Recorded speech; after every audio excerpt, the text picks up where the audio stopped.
St. Joseph County Sheriff's Office. How can I help you? I was wondering, can I get somebody to do a wellness check? Okay, and what's the person's name? His name is Father Rene Roberts. I think my brother might have done something to hurt him and stole his car and everything.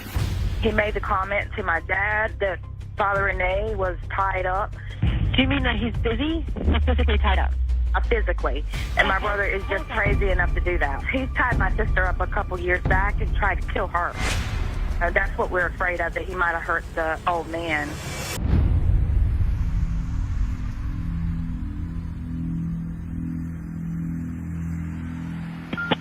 St. Joseph County Sheriff's Office.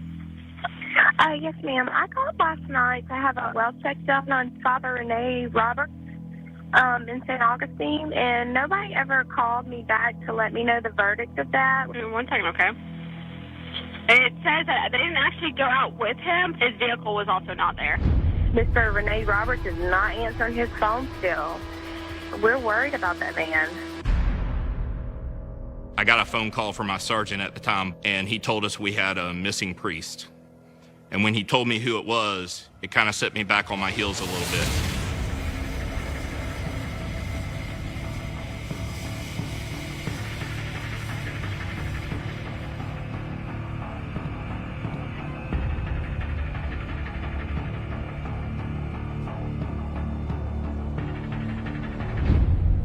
We made contact with the person who cleaned his apartment, and patrol deputies went inside the apartment with her, and he was not there. I noticed there were some couple of drawers that were pulled out. There was mail everywhere. There was food on the kitchen counter, which appeared that somebody may have taken a bite or two and kind of just left it there. There was no obvious signs of a struggle. There was no blood. So it looked like he could have just up and left.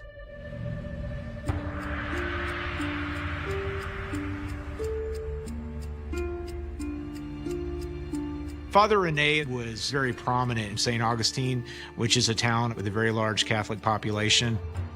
He had retired from the full-time priesthood, but still did services and different functions for the church. It'd been several days that no one, even very close individuals, had not heard from him. The Catholic Church told us about Father Rene missing several appointments, which was very out of character. It's like he fell off the face of the earth. My brother was a saint. He always said he was going to be a priest someday. He loved helping people.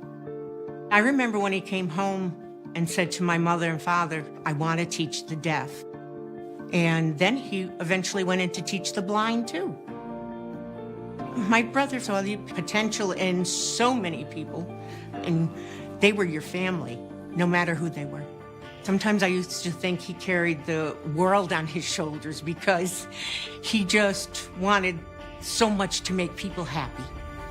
Amy Law says her family expected Father Rene to do the prayer service for her 88-year-old grandfather Monday night. Very sad, and we'd like answers. The next morning, the priest didn't make it to the funeral home either, and a military chaplain had to step in.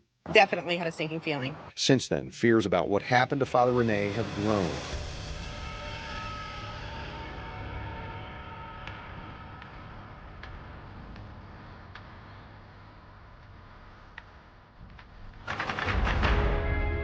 So tell me who Father Rene is to you. So the first time I talked to Father Rene was right after I had my brother arrested. When I asked him to not bond him out, we wanted him to stay there and dry out. My brother is Stephen Murray. Okay. My brother got out. He got released from jail. And Father Rene called me when he got out. My brother had already contacted him for money and rides and stuff like that. Okay. She told the detectives that Father Rene had become involved with individuals that were troubled per se, that had been in jail. He always tried to actually help him recover, get on the right path. And Father Rene was trying to help Stephen with drug addiction and drug use. So what made you call the sheriff's office? My dad came over, and my brother had been staying over there with them since he got released from jail. Okay. And so I asked him, how Stephen was doing. He said Stephen left with Father Renee the night before, and that was the last time he'd seen him. I've been dialing his number ever since, like for the past 2 days, and it's going straight to voicemail. Okay. And so I'm like, oh my gosh, what if this man is hurt? Stephen is a violent person. Okay. So, we just feel like he might have hurt that man. Does your dad know about all this? We got a feeling he does, but we think he's trying to cover up for my brother.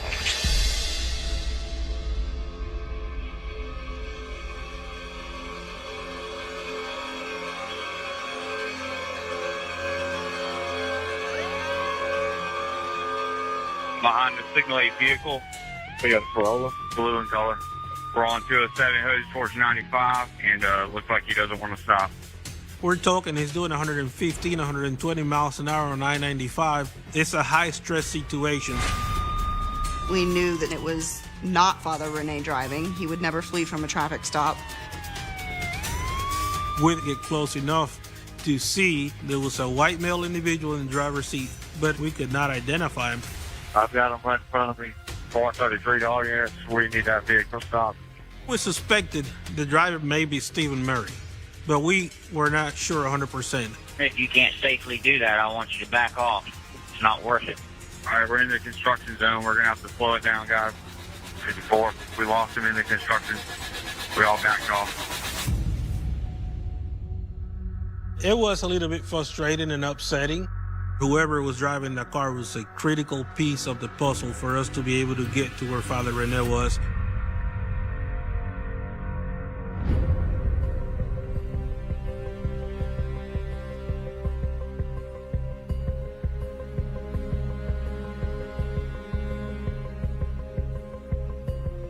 Bobby was there by himself. We told him, listen, we need to figure out where Stephen is. We need to talk to him. Bobby said, I can't help you and find him. While we were at his father's residence, Stephen contacted Bobby Murray on the phone and told him that he was running from the police. Stephen said, well, I just outrun multiple deputies. The officer spoke with him and told him he needed to turn himself in. Now we just have to find him.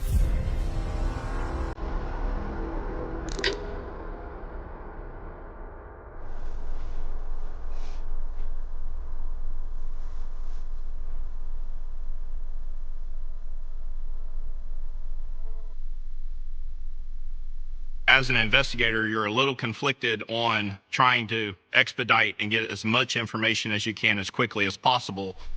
There were some things that I would have liked to have confronted Bobby Murray on, but we wanted to make sure that we kept him talking and that we didn't give him a reason to be offended or terminate the interview.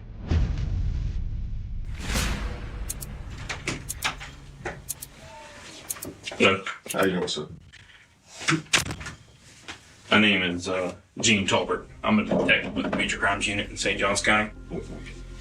And I realize this is probably a crazy situation for you to be in. But I need your help. Okay? Your son's in a little bit of trouble. Alright? And we need to figure out how we're gonna handle this. Okay? You said a little bit. What you talking about? Well, I can't answer that right now. Okay? So that's why I need to know what you know, and I can compare it to what I know, and then it kind of gives me a direction from there. We were working against the clock as far as Father Rene's well-being goes. There was still a hope that we would be able to bring Father Rene home alive. We really felt like that Bobby was going to be the key to unlocking this investigation.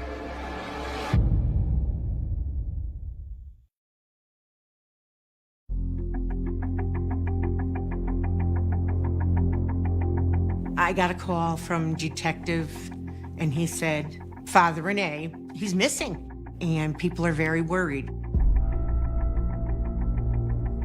I was so scared for him. I had this feeling, I was just so scared for him.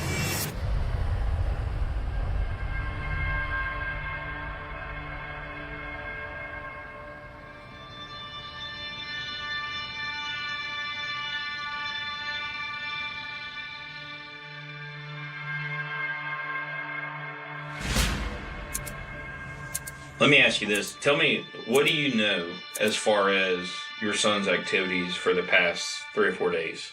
He came to the house last night. He walked up to the house. He was drinking. He left the house about 4 hours ago. When he left, he took my phone with him. Any idea where he went to? No. Okay. He didn't say. He just told me he'd be back in a little while. When he left earlier, how did he leave? He drive. I don't know what kind of car it was. Could it have been a Toyota Corolla? It could have been. I don't know. Well, the reason why I ask is because that's what he was driving tonight when the police chased him. Yes, sir. I'm saying it could have been. Okay. And no idea where that car came from? No, sir. The car that we spoke of, that you said Stephen showed up in your house, it actually belongs to Father Rene, the person who's been reported missing out of St. Johns County. And the circumstances in which that person went missing are very suspicious.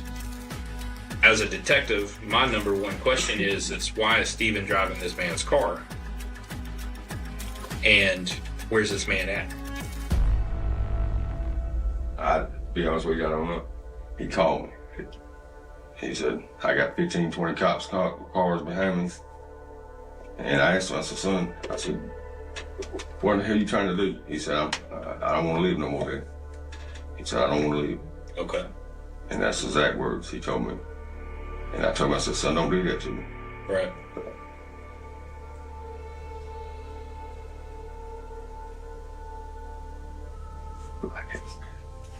I'm with you. I can't deal with that. I'm very concerned about some of Stephen's statements about wanting to die, and I don't want to see Stephen hurt or dead or anything any more than you do. And if he has this kind of, attitude, and this is what's gonna happen. I already know.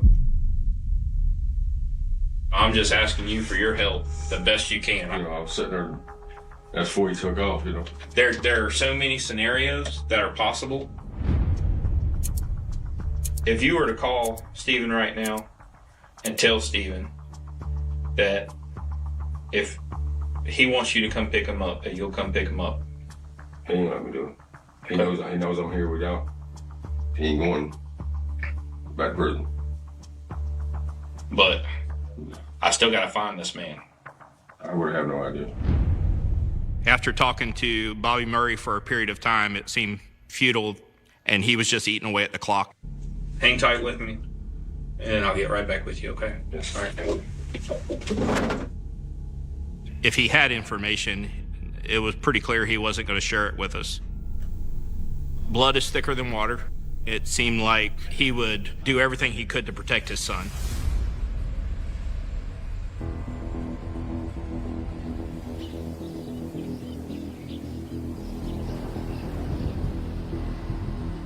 This is exclusive video of Father Rene's family leaving the St. Johns County Sheriff's Office after getting an update on the search for the missing priest. They told me they didn't want to go into detail, but they appeared disappointed and frustrated.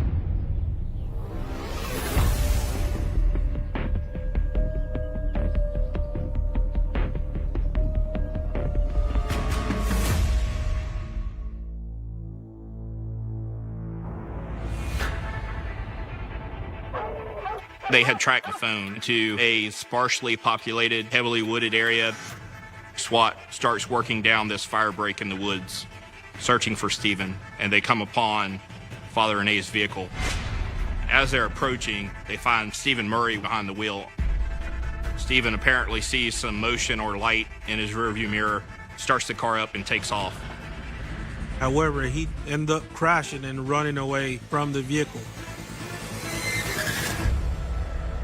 So he has fled into basically the jungle.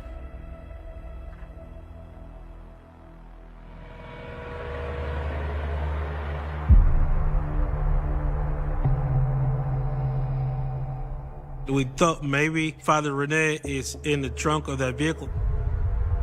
When they approached and looked, Father Rene was not in there.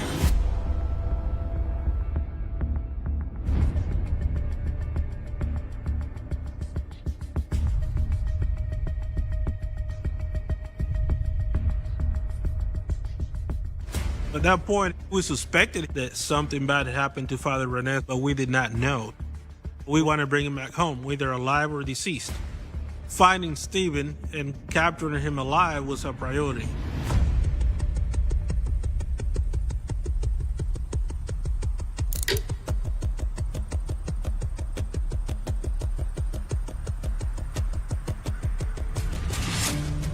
Just to know that he could kind of be lurking above, kind of in the tree canopy, is a pretty scary scenario. After several hours of kind of keeping constant pressure and perimeter on this area, working it with teams, dogs, and helicopters, we kind of catch a break, and finally, Stephen comes down. I think it was very tiring on Stephen, and I think he just ran out of wind. Fortunately, he didn't have a weapon with him at the time, and he was forced to concede and surrender.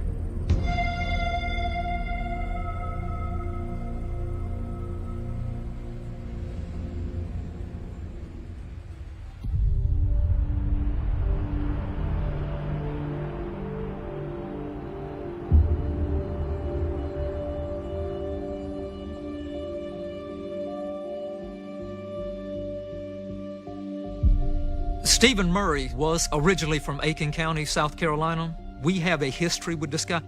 My experience in dealing with Stephen, anytime, especially an overbearing male figure moved in aggressively towards him, Stephen would automatically put that wall up and he would shut down.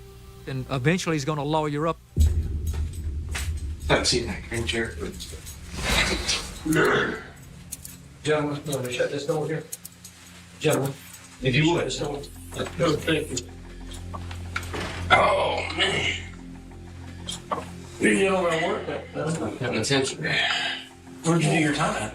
Man, much back. I mean, not 20-something pretty. My first and major concern, as everybody's, was for the safety of Father Rene. That's priority. Where is he? Is he safe? But time starts to become our enemy. And Stephen was the only person above ground who knew where Father Rene was. He was the only person.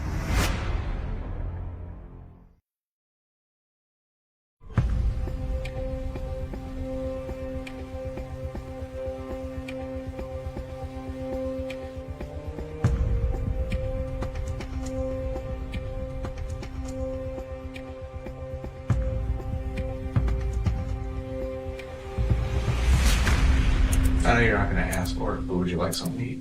Because we're hungry. I didn't tell you. I'm hungry enough to eat the ass out of a whore. Okay, let me work on that. Yeah. I'm just tired, man. I'm really not, man. I'm very, very tired, man. I wish somebody could just help me. I mean, just take this from me, man. That's what I'm here for. I'm here to talk to you and tell me what I need to do to help you. Where the hell you get that one on? I like it. We've been driving all day. Yeah. So, which one you want? No, probably want that. It's easy to have conversation while you're eating food. Takes some of the pressure off. Also, that releases some chemicals in their body, especially if they haven't had any of that in a while. Sometimes makes them a little bit more talkative. Behind the hill in Florida charged me with aggravated fleeing and eluding. And they don't even know that was me driving. Didn't you talk to a policeman that night? On the phone? Yeah, I talked to a policeman. Yeah. Did you tell him you were driving the car? Talked to a JSO. They said, man, I don't know what you did, but you pissed them off and they want to talk to you. I said, okay, well, I'll turn myself in and talk to them.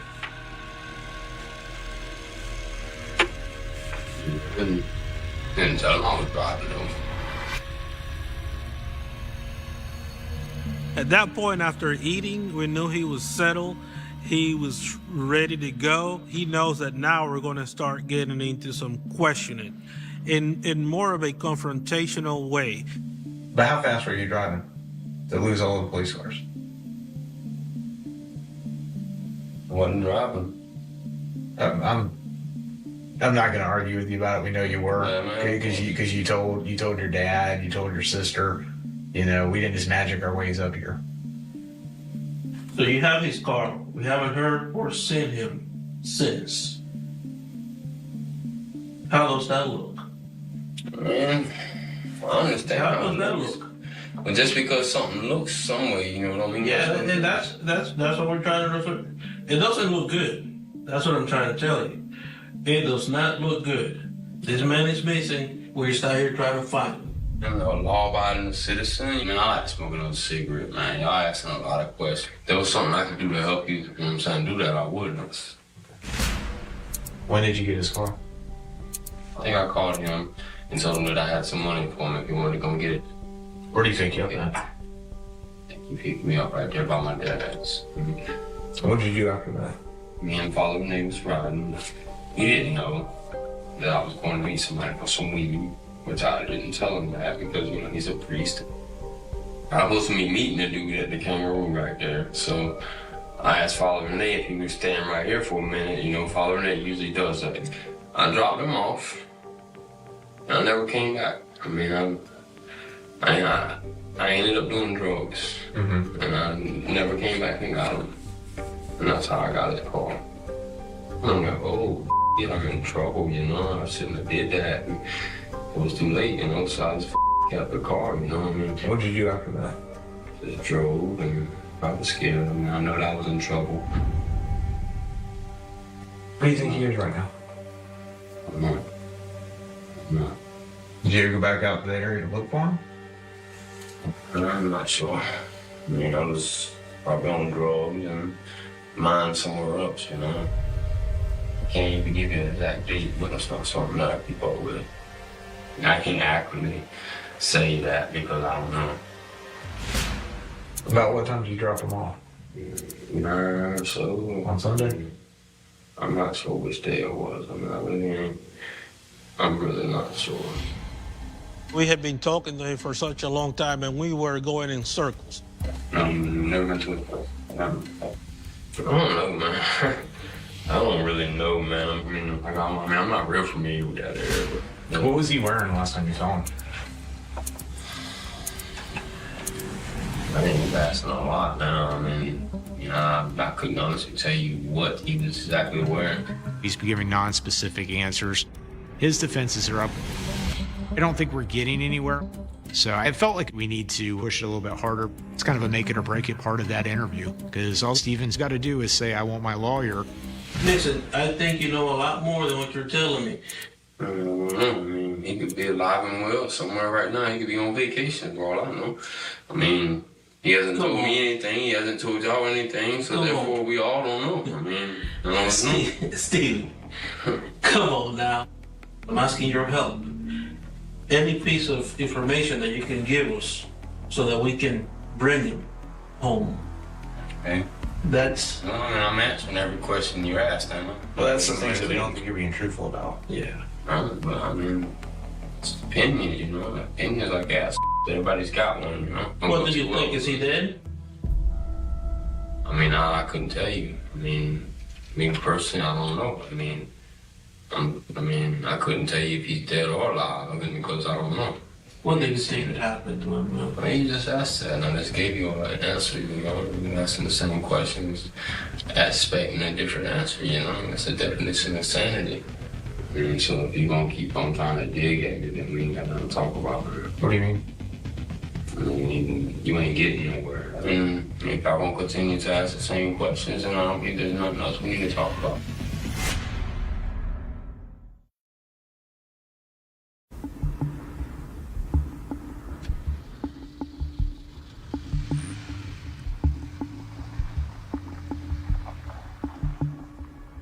Smoke a cigarette, man. Y'all got my nerve to a slap up, man. Asking all these 1,100 questions. Oh, where are you stalking, man? You want to get a cigarette?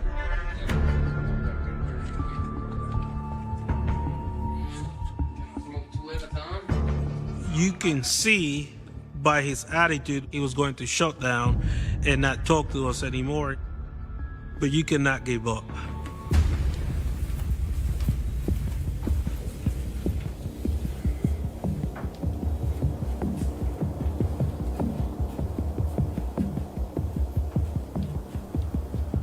Our job during this interview, get him talking, keep him talking. I was not there to get the confession. It was to make sure that I left the door open for another investigator at another time. Well, we ready to go, ain't we? We rocking and rolling, man. Ready. What's going on? I can't call it, man. Another interview? Man, them jokers that just left, they're asking the same question over and over and over again.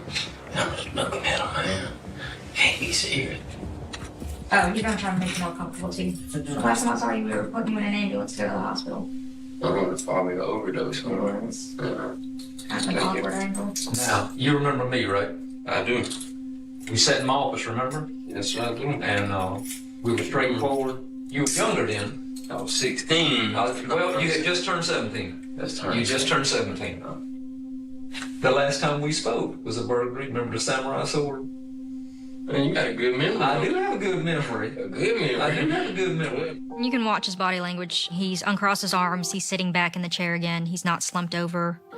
He's looking up again. It was best for people that he had encountered in the past to walk in that room, just put him a little bit more at ease. Stephen Murray had had a very, very difficult and abusive childhood. We knew if you touched on that emotion that Stephen carries inside of him and then back off of it, that would open a door, a floodgate. But I'm wondering, you've got a decent head on your shoulders. Why would you get messed up in something that you got to be sitting in a sheriff's office at some ungodly hour? Well, you know, it's like you got this baby, this newborn baby, and you raise that baby. Hate, hurt, struggle, rape. You know, and the baby grows up on that. Becomes a product of their environment. Becomes a product of the environment. You got it rough. Yeah, I mean, but hey, what can I do about it, you know? Get dealt a hand, you do what you can with it. Right, you pray about it, but hell, my knees is tired and my knees is getting sore. My damn knees are sore. I got calluses on them. I need so much prayer. You know what? Those calluses tighten you up, man. I don't blame you for that. I am who I am. Somebody jump out the car and run and y'all holler, don't do it, Steve, and that's how good y'all know me. You were straight with me and I was straight with you. I tried my whole life to change who I am.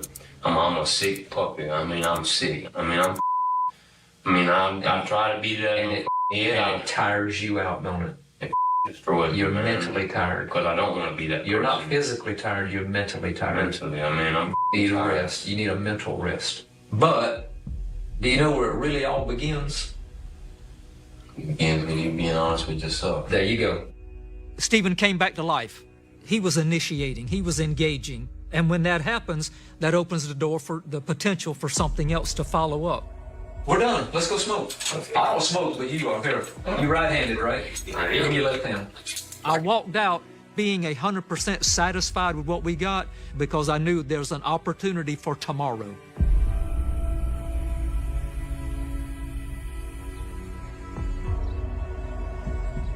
The search for Father Rene is not over. Numerous sites have already been looked at, and more are to follow. Father Rene is still missing, but his presence is still felt at the San Sebastian Catholic Church. We are going to find him, and we're going to bring him home.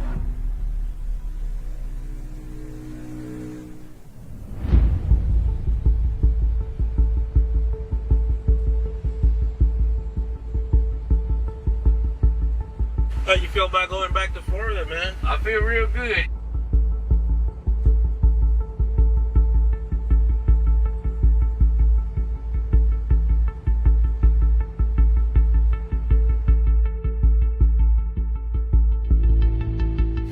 Damn, girl, you made it up here? We thought that I was going to soften him up and get him to talk. It was obvious that they had a very close relationship, but there was a calculated risk in putting Bobby Jean in this position. Stephen was being so unpredictable at that point. Everybody's fear was that he was going to shut down completely.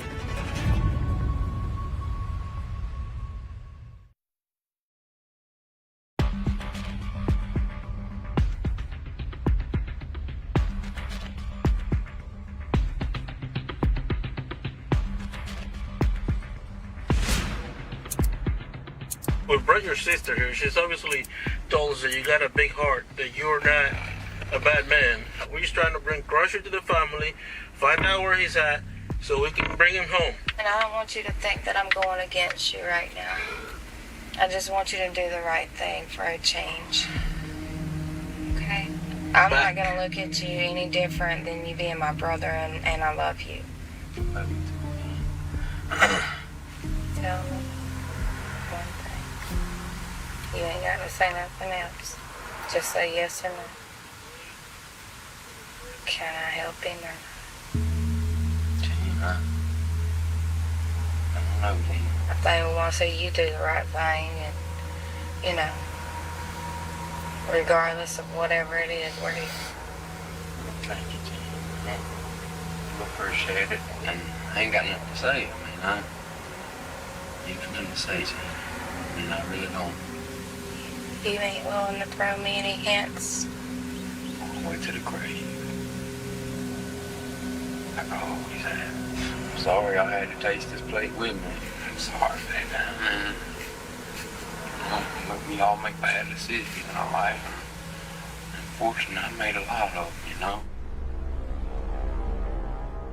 There was a moment you can see his face expression change, his body posture change, and he kind of just slumped to the side, and all of us were convinced that he was going to break down. And we thought that was the moment for us to actually go at him hard. They're building a big case for you down in Florida. You look like the Statue of Liberty, and I'll try to knock it down. Yeah, well, that's not gonna happen. We need to bring the priest home. You just got to face him. Okay? And lying is not going to fix anything. I think I'm lying, man. Because you are. You are, Stephen. Call me a liar to my face. That's right. Well, I reckon I like to exercise my rights then. I felt like he punched me in the mouth when he said that. He pulled the trigger and did his Miranda warnings, and that was that. We're done. I tell you, it was soul crushing to be that close. The reality was that we may never be able to locate him.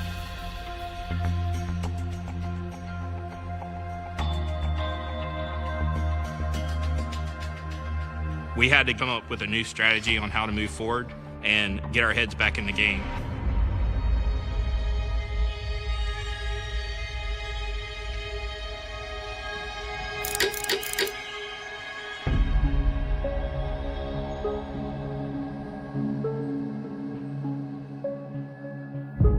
Hey, girl. Hey, What you doing?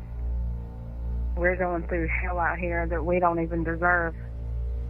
People talking to us, talking about that we used to help you cover up stuff and all, and we probably know where Father Renee is. We don't know how much more we can handle. I just broke down and cried yesterday because we don't deserve this. My kids don't deserve this. I'm sorry, Gene. Hell, what do you want me to do? Tell me. I just want you to be honest with them, regardless of the situation. This ain't gonna be over with until they find Father Renee. I love you with all my heart.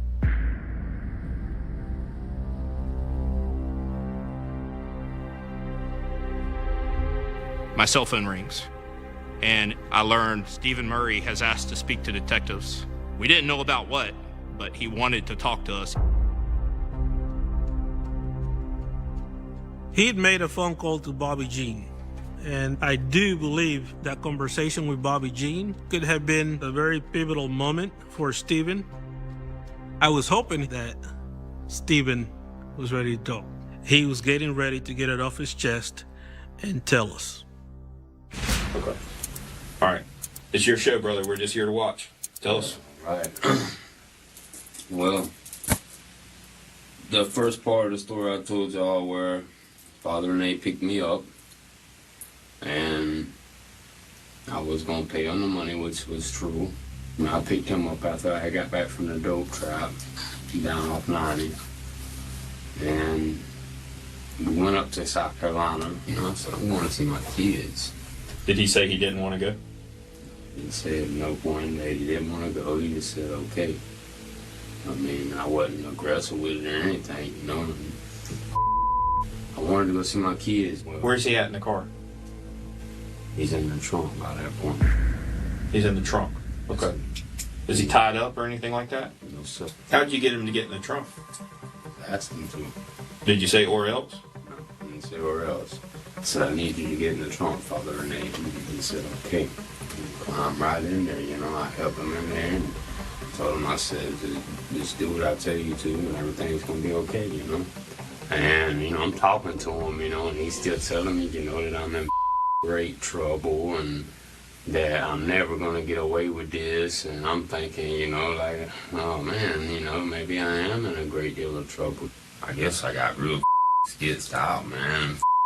Scared, I guess, scared for me, scared for my life. Is there something that snaps in your head, like, hey, I got to take care of this, or this is going to be a problem, or? If he going to go back and tell on me, though, and get me in trouble, and let's go ahead and get rid of you, Okay. So tell me about that. What happened with that? Well, he's steady talking to the trunk, he's hollering, I gotta use the bathroom, and I said, okay, I'm gonna let you out in just a second, and so I stopped and let him out to use the bathroom. I had a 9mm, and I shot him. Okay. So, like, me and you are looking at each other right now, you shot him like that? It was more of from the side, and then he fell and I shot him in the head. Okay. And left. Just listening to Stephen talk about the way he murdered Father Rene in such a cold and callous way, it's one of the times in my career that I've actually felt the presence of evil in an interview room.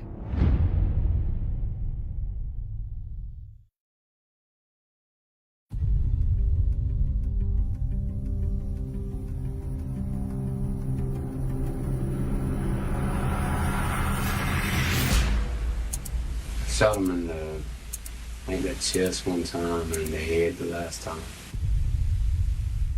Stephen finally confessed Father Rene was no longer alive. He's dead somewhere, but he still needed to come clean and tell us where the body was. Finding the priest and bringing him back home and making sure that the family got a proper burial for him was critical. Well, tell us what happened with where you say you killed Father Rene. Where did that occur at? Like on the side of the road or a gas station? Side of the road. Okay. It's a real wooded area. Real wooded area? Yeah, like, y'all would have never found them. It happened in Georgia, close to South Carolina. You know what highway it is? What road? 'Cause I know you know those roads like the back of your hand up there. Yeah. You know it better than I do. Yeah, I know the roads, but I would have to take you. Okay. To it, because period. I don't want to sit here. I like to ride for a minute, but as far as like taking you to the exact location, I would have to be in the car and point it out. So we were all thinking he's playing games again. I think that gave Stephen a certain sense of power and authority, and that he was in charge in that situation, but the decision was made to put Stephen in a car.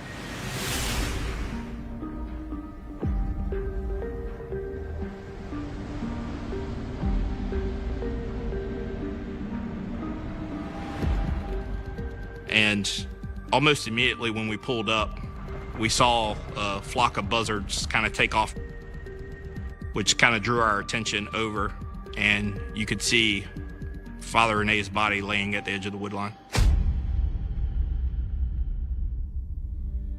It's an emotional roller coaster, obviously. Tugs on your heart. It eats away at your being sometimes, but it's about getting to the truth. Ultimately, it's very important that we find closure for loved ones of the deceased.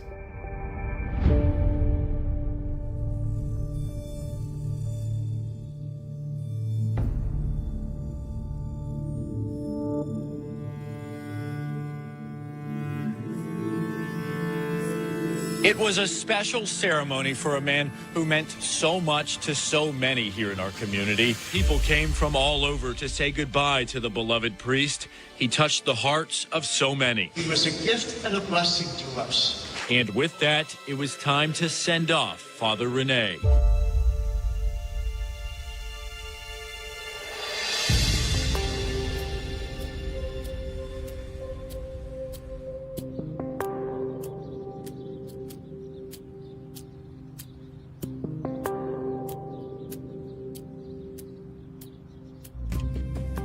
Without the interviews, I don't think that this case would have came to the conclusion that it did.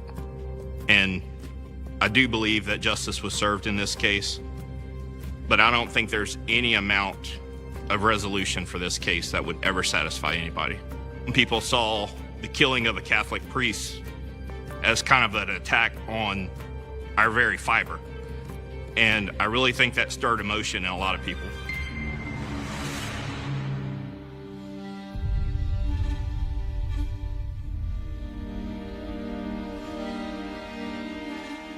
Father Rene had actually talked about possibly dying at someone's hands in the future.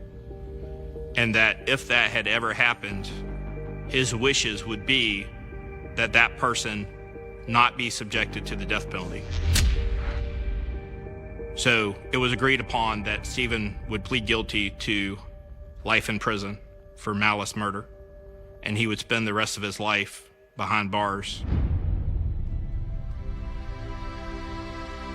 I believe it was a gift from my brother, Father Rene, to love and not hate, no matter what. So I, in my heart, have forgiven Stephen for taking my brother's life. I know my brother's with God, and we'll be all together someday.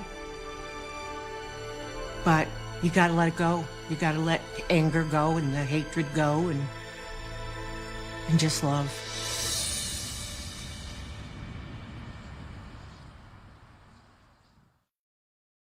March 2016, Rome. To millions of people around the world, the Italian capital is a city of timeless beauty.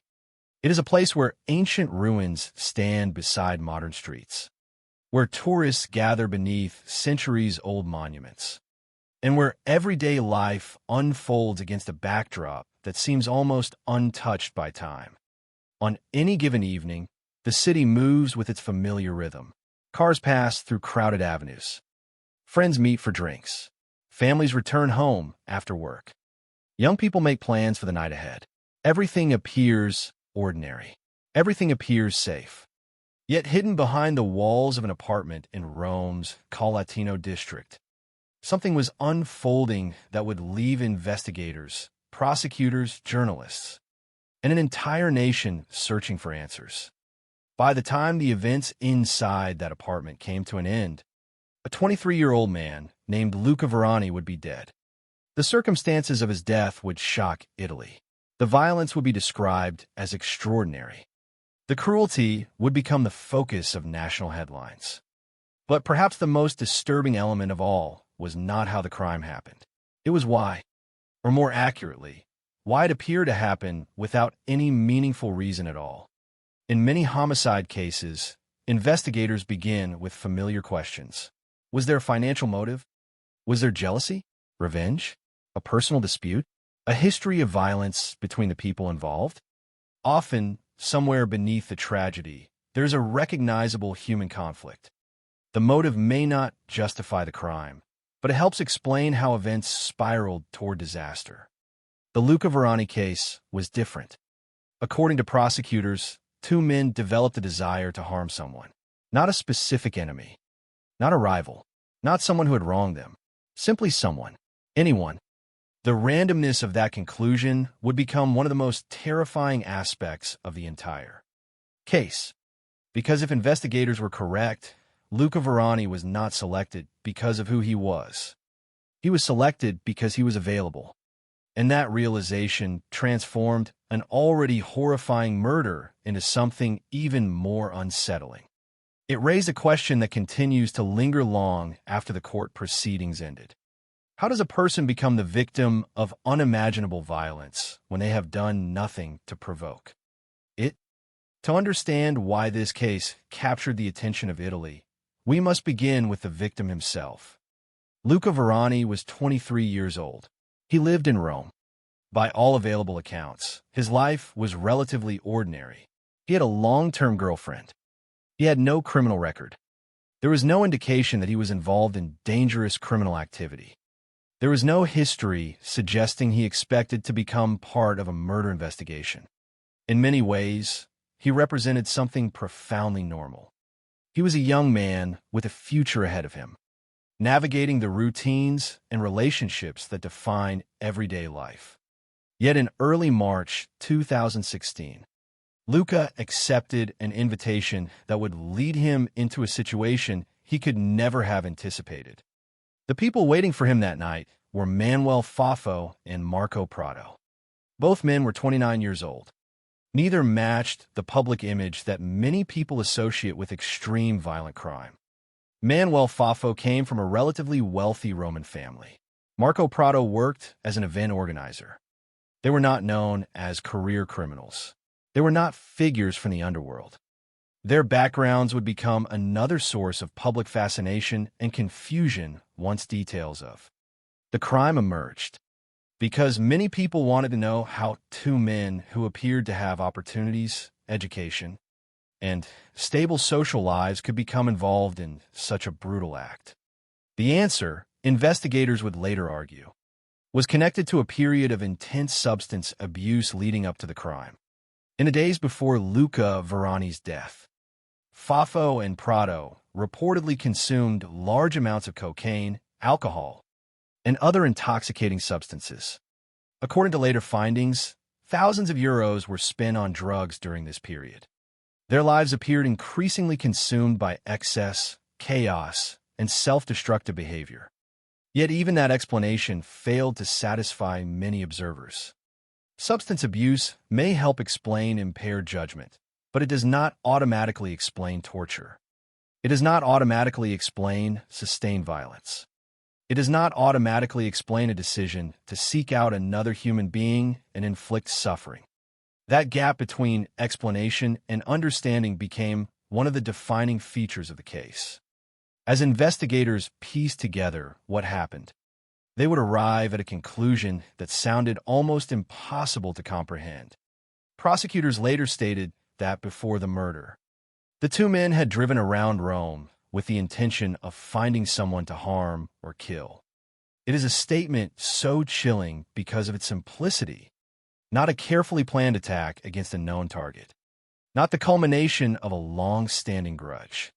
Instead, according to the prosecution's reconstruction, there existed a desire to commit violence, followed by a search for a victim. Somewhere in that process, Luca Varani became the person they contacted. Through social connections, he knew one of the two men. An invitation was extended. Luca agreed to come to Manuel Fafo's apartment. There was no public indication that he sensed danger. No evidence that he believed he was walking into a trap. No reason for him to imagine that the people inviting him had allegedly been searching for someone to hurt. Looking back, that moment feels almost unbearable in its tragedy. There is something uniquely haunting about the ordinary decisions that precede extraordinary disasters. A phone call answered, an invitation accepted, a destination entered into memory as just another stop in the course of a normal day. None of us can see the future. None of us know which decisions will become important later. For Luca Varani, what appeared to be a routine social interaction became the final journey of his life. Inside the apartment, investigators later concluded Luca was offered alcohol and drinks that contained substances intended to reduce his ability to resist. What followed would become one of the most disturbing criminal cases Italy had seen in years. The details uncovered by investigators painted a picture of prolonged suffering. Evidence suggested that the violence was not instantaneous. It unfolded over time. According to forensic findings, Luca was struck with a hammer. There was an attempt to strangle him using a nylon cord. He suffered numerous knife wounds. Investigators concluded that some injuries appeared designed not to kill immediately, but to inflict pain. The attack continued until Luca eventually died from severe blood loss. Reports described an extraordinary number of injuries to his body, including wounds to the head, face, mouth, and other areas. The scale of the violence stunned even experienced investigators. Yet strangely, as shocking as those facts were, they still did not answer the central question. Why? Why Luca? Why this level of brutality? Why did two men who appeared to have no meaningful conflict with the victim participate in such an act? The more the public learned, the more confusing the case seemed to become. Then came another detail that left many people horrified. After the killing, the two men did not immediately contact authorities. According to investigators, efforts were made to clean the apartment. Clothing belonging to the victim was hidden. Blood evidence was reportedly cleaned. And then, after all of this, the men remained in the apartment and slept there while Luca Varani's body was still inside. For many observers, that fact seemed almost impossible to process.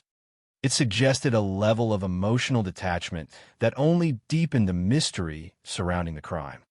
The following day, events began to unravel.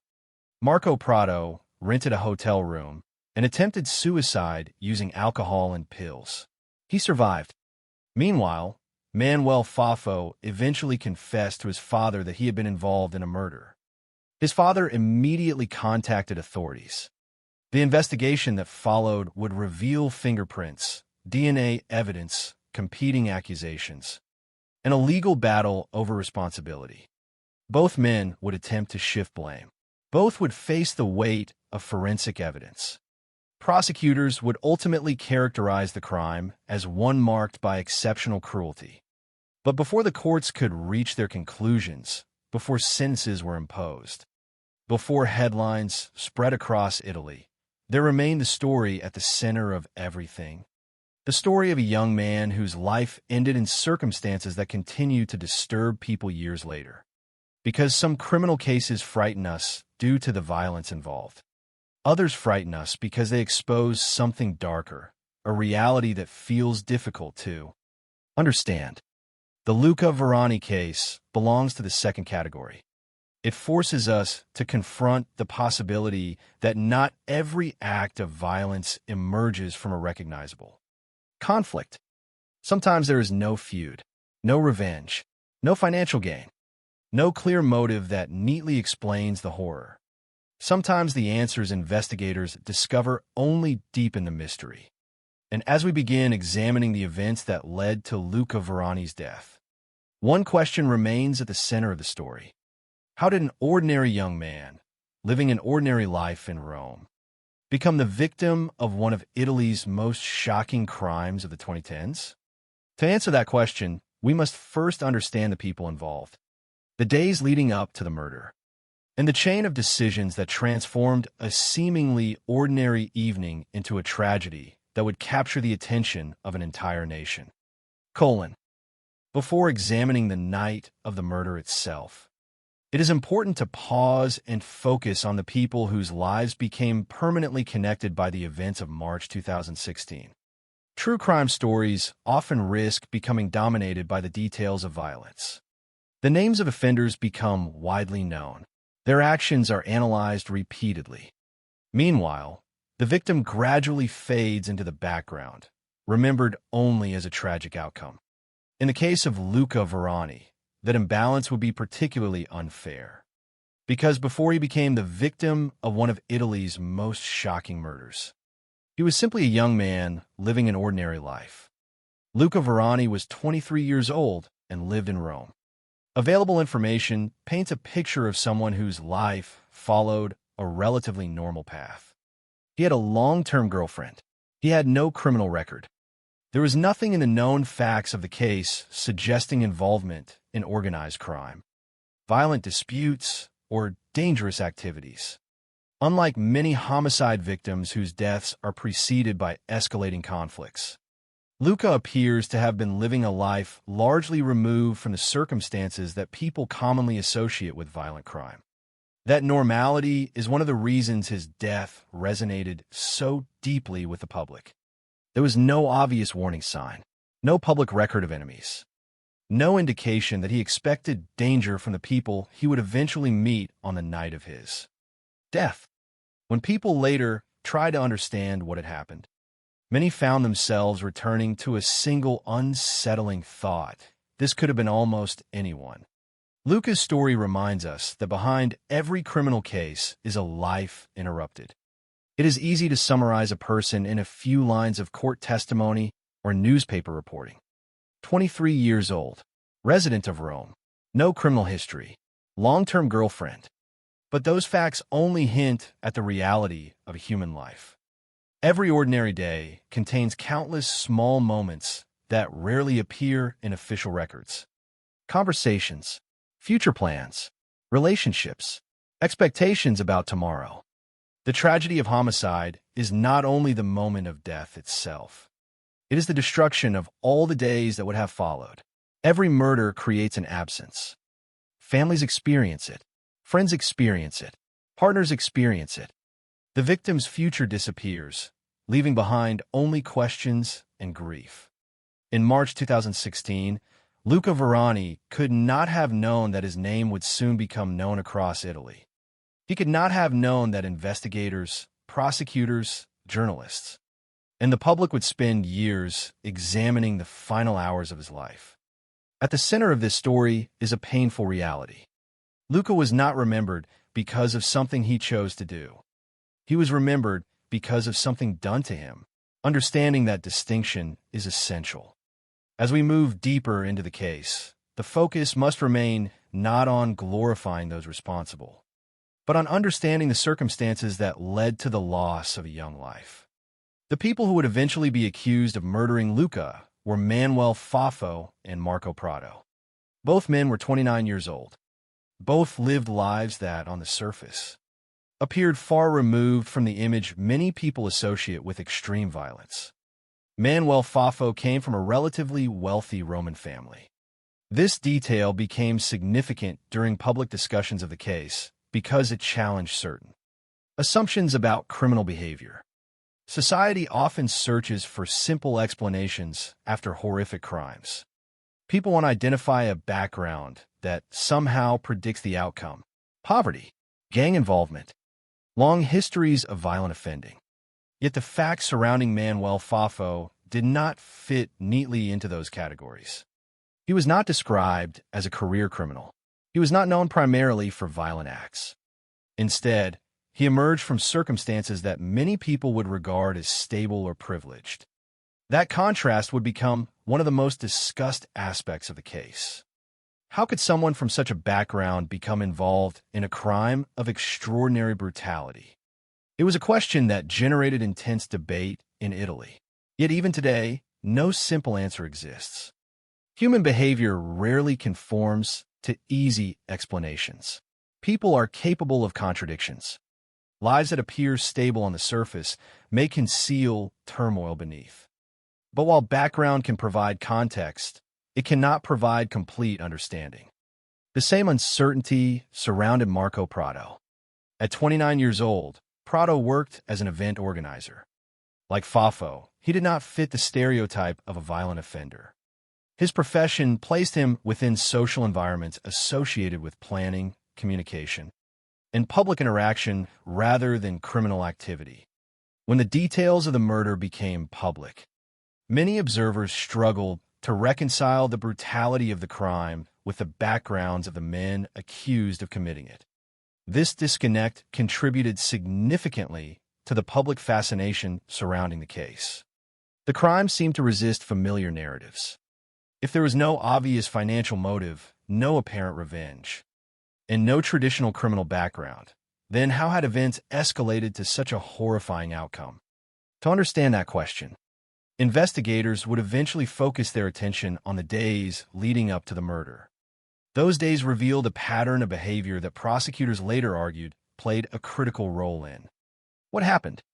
According to investigative findings, Fafo and Prado spent multiple days consuming large quantities of cocaine, alcohol, and other intoxicating substances. The amount reportedly consumed was substantial. Thousands of euros were allegedly spent on drugs during this period. This was not an isolated night of partying. Investigators described a prolonged period of substance abuse extending across several days. The significance of those days cannot be overstated.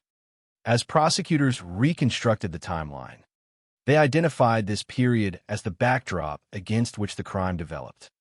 It was during these days that judgment appears to have deteriorated. Boundaries that normally govern behavior may have weakened. Reality itself may have become increasingly distorted. However, one must be careful not to oversimplify the connection. Substance abuse was unquestionably a factor discussed during the investigation, but it does not automatically explain every decision that followed. Millions of people abuse drugs without committing homicide. The existence of intoxication alone cannot fully account for the extraordinary cruelty described by investigators. This distinction is important because it reflects one of the central tensions in the case. There are facts that help explain the environment in which the crime emerged. Yet those facts still leave profound questions unanswered. What exactly were Fafo and Prado thinking during those days? How did conversations evolve from self-destructive behavior into thoughts of harming another person? What psychological process transformed intoxication into violence? The available evidence does not provide complete answers. What investigators ultimately concluded, however, was deeply disturbing. Prosecutors stated that the two men developed the intention to harm someone, not someone who had wronged them, not someone connected to a specific grievance, simply someone. The implications of that conclusion are difficult to ignore. Most violent crimes emerge from a relationship between victim and offender. The connection may be personal, financial, emotional, or criminal, but there is usually a relationship of some kind. Here, prosecutors argued that the relationship came second.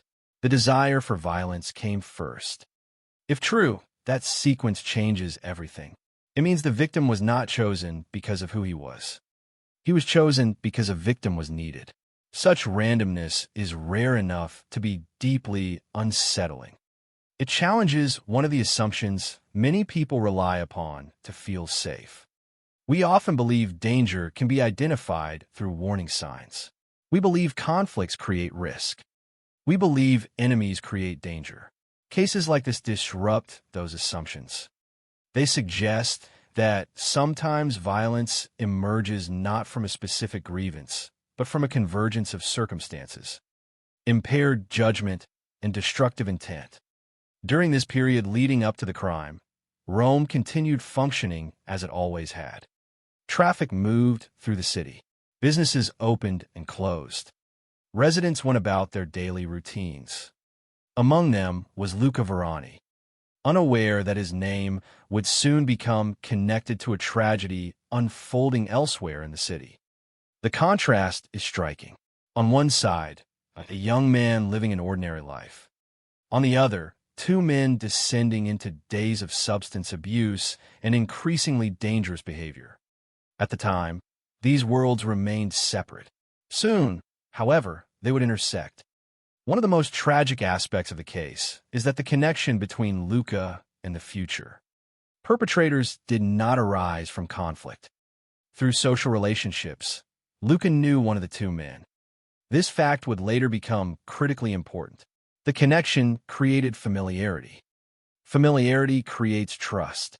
Trust lowers defenses. People accept invitations from individuals they know. They enter homes where they expect safety. They assume ordinary social interactions will remain ordinary. Nothing in the available facts suggests that Luca anticipated danger when he agreed to meet them. That assumption of safety is what makes the next stage of the story so devastating. As investigators reconstructed the events, they concluded that the days of substance abuse had gradually evolved into something more sinister. Thoughts became intentions. Intentions became plans. At some point, according to prosecutors, the desire to harm another person moved beyond fantasy and entered reality. The transition from imagination to action is one of the most important moments in any criminal case. Countless destructive thoughts pass through human minds every day without being acted upon. What separates thought from crime is choice. The evidence examined by investigators suggested that a choice had been made. The search for a victim would soon begin. And among the millions of people living in Rome, the individual who would ultimately answer the invitation was Luca Verani. The stage was now set for one of the most shocking crimes Italy would witness in the 2010s. A young man with no apparent reason to fear. Two men whose lives had spiraled into days of heavy substance abuse. An intention that prosecutors later described as a desire to hurt someone. In a city unaware that behind apartment walls in the Colatino district, events are moving steadily toward tragedy. In the next chapter of this story, those separate paths will finally converge, leading to the night that forever changed the lives of everyone involved and transformed Luca Verani from an ordinary young man into the victim at the center of a case that continues to haunt Italy years later. The events that unfolded during the night of Luca Verani's murder remain among the most disturbing aspects of the entire case. Yet understanding what happened requires careful attention not only to the violence itself, but also to the sequence of decisions that led to it. The goal is not to sensationalize suffering. The goal is to understand how a young man who expected an ordinary social encounter instead became the victim of an act that would horrify an entire nation. By the time the night began, investigators would later conclude that Manuel Fafo and Marco Prado had already entered a dangerous state of mind. According to prosecutors, the days leading up to the crime had been marked by extensive consumption of cocaine, alcohol, and other intoxicating substances. Thousands of euros had reportedly been spent. Their lives during that period appeared increasingly dominated by excess and self-destruction. More significantly, investigators would later argue that the two men had developed an intention to harm another person. This conclusion emerged from the evidence gathered during the investigation and would become one of the most unsettling findings in the case. Prosecutors stated that before the murder, the two men drove around Rome looking for someone to hurt or kill. The image is chilling precisely because of its apparent randomness. Rome is one of Europe's most famous cities, a place filled with millions of lives unfolding simultaneously. On any given night, countless people move through its streets believing themselves protected by the ordinary routines of daily existence. Yet, according to investigators, somewhere within that vast city, two men were searching for a victim. It is impossible to know exactly what thoughts occupied their minds during those hours. The available evidence does not provide a complete record of every conversation or decision. What prosecutors ultimately concluded, however, was that a search had begun. A search for a person upon whom violence could be inflicted. The significance of this conclusion cannot be overstated. Many homicide investigations begin with a known conflict. Detectives identify arguments, rivalries, financial disputes, or emotional tensions. In this case, prosecutors believe the search for violence preceded the selection of the victim. That sequence would become one of the defining features of the entire crime. Eventually, attention turned toward Luca Verani. Through social connections, Luca knew one of the men. That familiarity would prove fatal. Social relationships are built upon assumptions of trust. People answer messages from acquaintances because they do not expect harm. They accept invitations because prior interactions have created a sense of safety. Every day, millions of people make similar decisions without consequence. For Luca, however, the invitation he accepted would become the final decision of his life. Investigators determined that Luca agreed to come to Manuel Fafo's apartment in Rome's Colatino district. Nothing in the available facts suggests he anticipated danger. There is no indication that he believed he was entering a threatening environment. There was no public evidence suggesting he expected violence.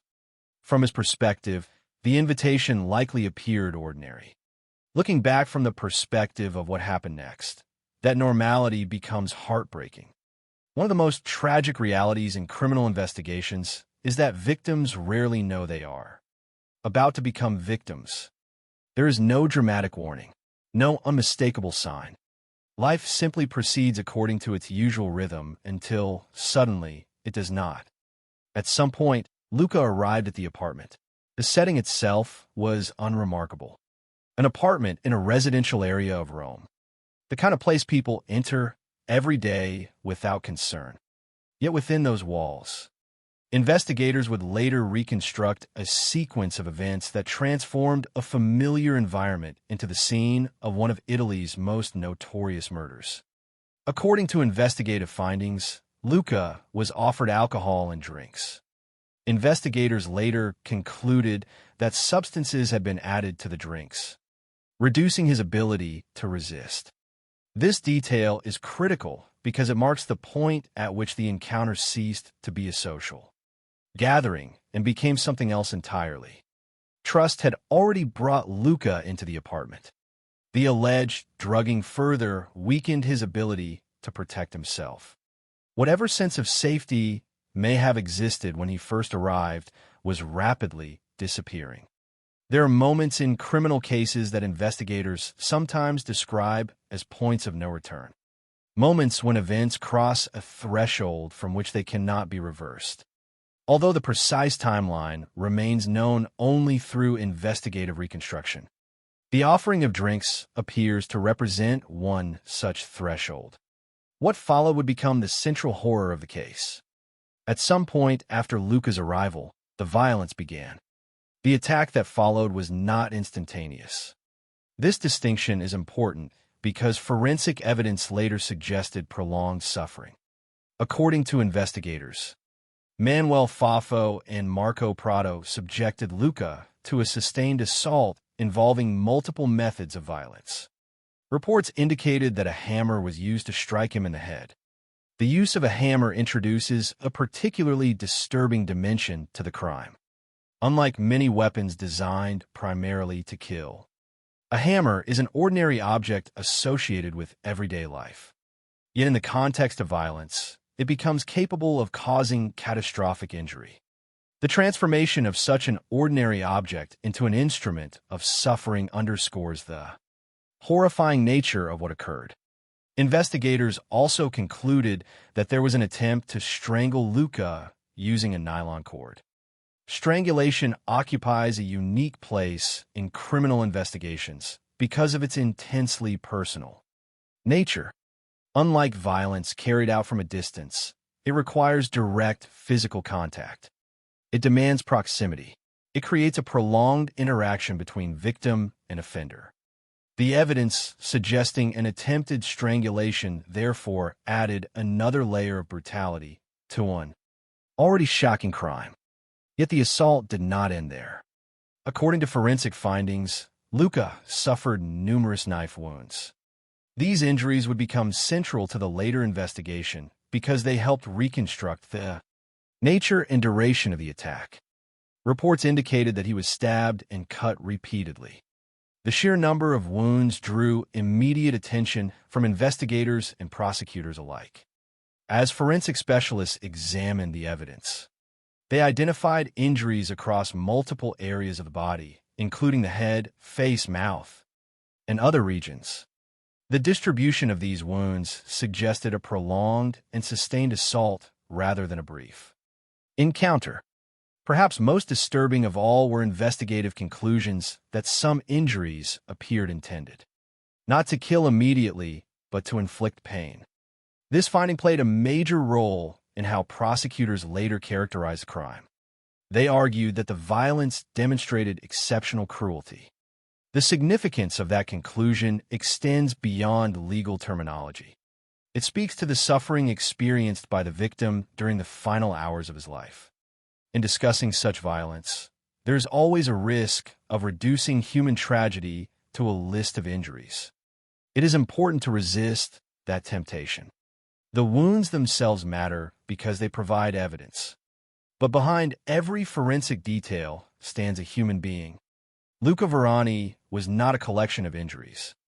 He was a 23-year-old man whose life ended under horrific circumstances.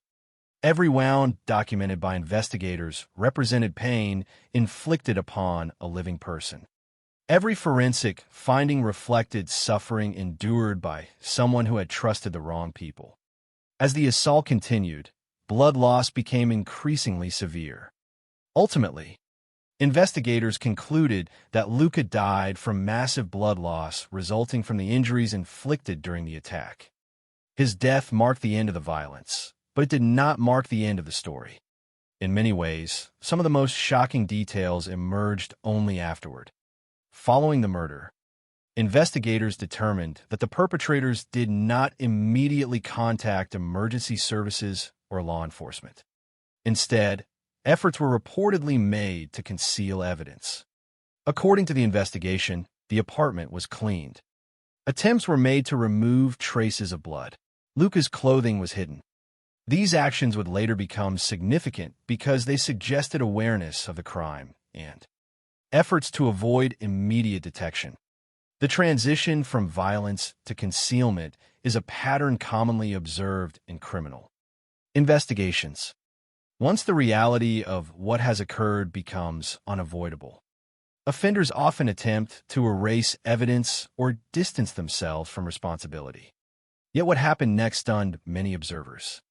Rather than immediately fleeing or surrendering, the two men reportedly remained in the apartment. More astonishingly, investigators concluded that they slept there while Luca's body remained inside. This detail generated intense public reaction throughout Italy. Many people found it almost impossible to comprehend. The image of two individuals sleeping in the same location where such extreme violence had just occurred seemed to suggest a profound level of emotional detachment. For investigators, it became another element demonstrating the extraordinary nature of the crime. Night eventually gave way to morning. Outside the apartment, Rome continued its routine. People went to work. Shops opened. Traffic moved through the city. Most residents had no idea that one of the country's most shocking criminal cases was already unfolding behind closed doors. Inside the apartment, however, the consequences of the previous night's violence could no longer be avoided. The psychological pressure appears to have begun taking its toll. According to investigative findings, Marco Prado eventually left and rented a hotel room. There, he attempted suicide by consuming alcohol and pills. The attempt was unsuccessful, and he survived.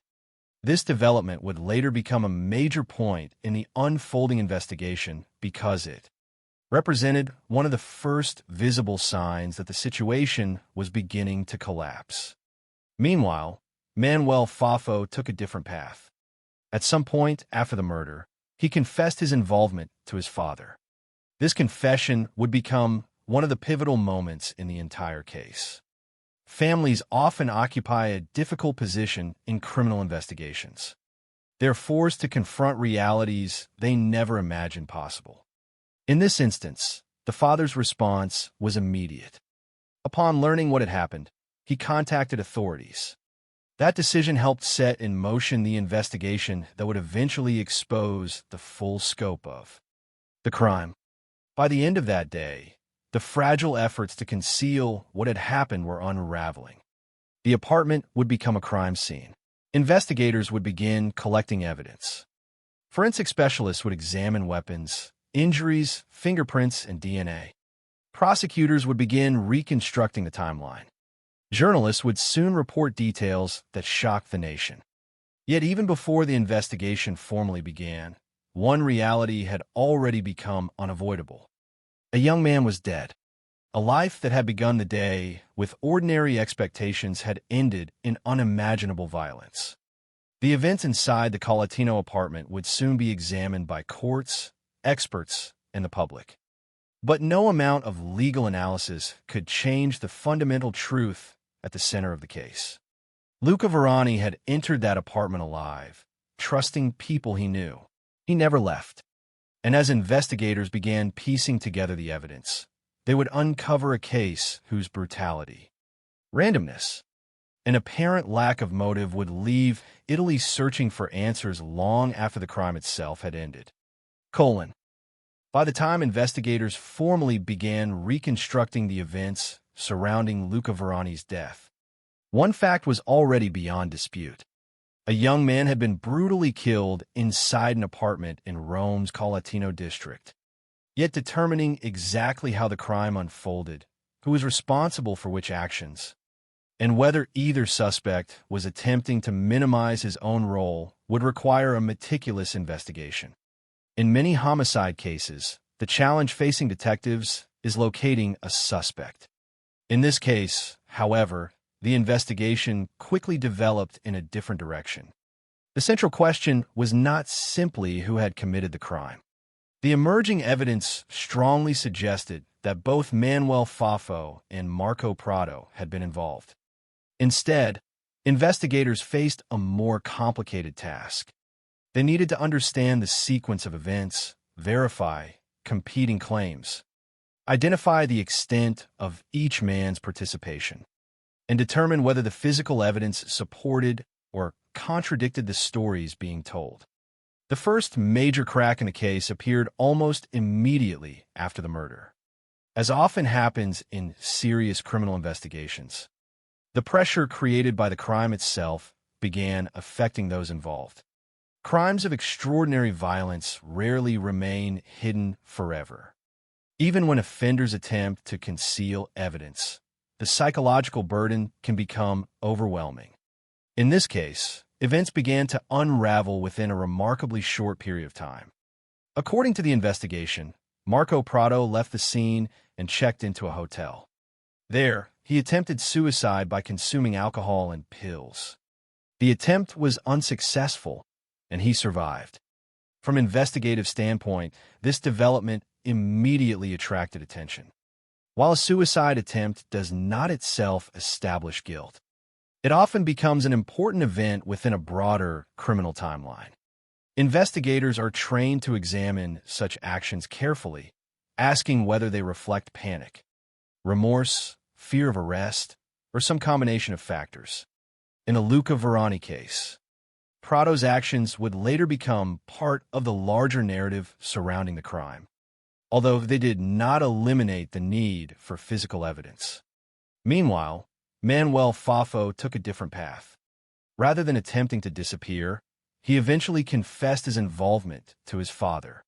This moment would become one of the most significant turning points in the entire case. Families confronted with such revelations often face impossible choices. The information they receive can challenge everything they believe they know about someone they love. Yet according to the available facts, Fafo's father responded decisively. After learning about the murder, he contacted authorities. His decision effectively accelerated the collapse of any remaining efforts to conceal what had happened. Once authorities became involved, the investigation moved rapidly. Detectives and forensic specialists began examining the apartment and collecting evidence.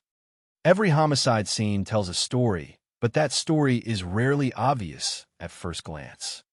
Investigators must reconstruct events from fragments, bloodstains, physical damage, biological traces, the location of objects, the condition of the environment, witness statements, telephone records, forensic analysis.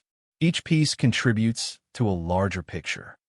In the Colatino apartment, investigators faced the challenge of understanding a crime that involved multiple methods of violence and more than one suspect.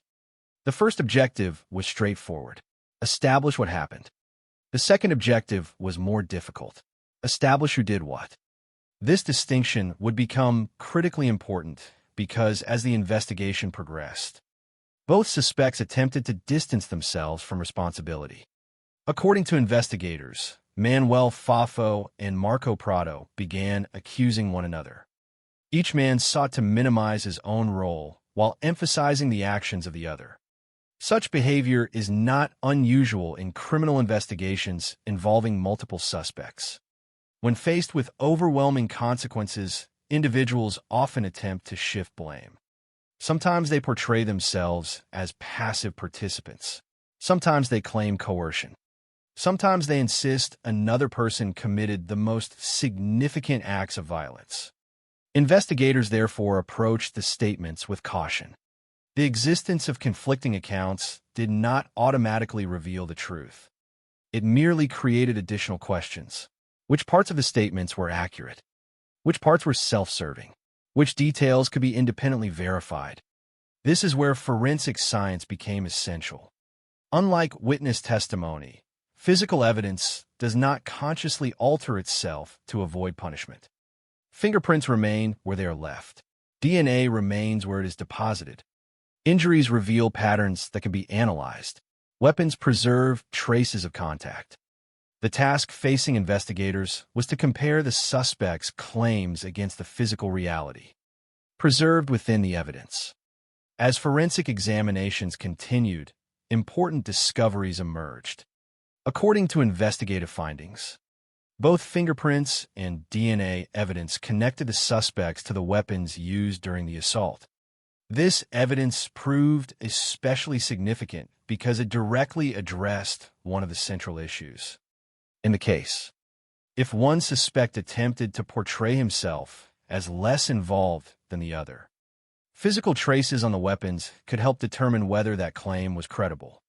Investigators ultimately concluded that the evidence did not support the idea of a single perpetrator acting alone. Instead, forensic findings indicated active participation by both men. This conclusion would become one of the most important outcomes of the investigation. Prosecutors later argued that both Fafo and Prado had taken part in the violence inflicted upon Luca Varani. The significance of this determination extended beyond legal responsibility. It also shaped public understanding of the case. Early in many investigations, uncertainty allows for multiple interpretations. One suspect may attempt to portray himself as merely present. Another may claim he arrived after critical events occurred. Such narratives become increasingly difficult to sustain when forensic evidence demonstrates direct involvement. In this case, investigators believed the physical evidence spoke clearly. Yet the investigation was not limited to identifying participants. Authorities also sought to understand the nature of the crime itself. As forensic specialists examined Luca's injuries, a clearer picture emerged regarding the level of violence involved. Reports indicated numerous wounds inflicted across different areas of the body. The sheer number and distribution of injuries became an important factor in prosecutorial analysis. Investigators were not merely documenting wounds. They were attempting to understand what those wounds revealed about intent, duration, and conduct. Certain findings proved particularly significant. Prosecutors argued that some injuries appeared intended not to kill immediately, but to inflict suffering. This interpretation became central to how the crime was ultimately characterized. Homicide investigations often involve difficult distinctions. Was the violence sudden or prolonged? Was it impulsive or sustained? Did the injuries reflect a rapid assault or repeated opportunities to stop? Such questions matter because they help courts evaluate the severity of conduct. In the Luca Varani case, investigators believe the evidence demonstrated exceptional cruelty. The word cruelty carries enormous weight within criminal proceedings. It is not merely a description of violence. It is a recognition that suffering itself became a significant component of the crime. Prosecutors argue that the attack involved more than the act of killing.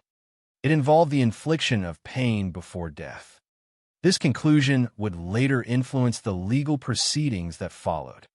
As evidence accumulated, investigators also reconstructed events occurring after the murder. According to the findings, efforts have been made to clean the apartment and remove evidence. blood traces had allegedly been targeted for removal. Clothing belonging to the victim had been hidden. Such actions became important because they suggested awareness of wrongdoing and attempts to obstruct discovery. In criminal investigations, post-offense behavior often receives close scrutiny. Actions taken after a crime may reveal what participants understood about their own conduct.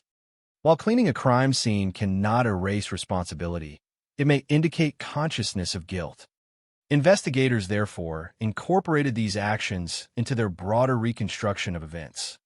Another detail that continued attracting attention was the fact that the suspects reportedly remained in the apartment after the murder and slept there while Luca's body remained inside.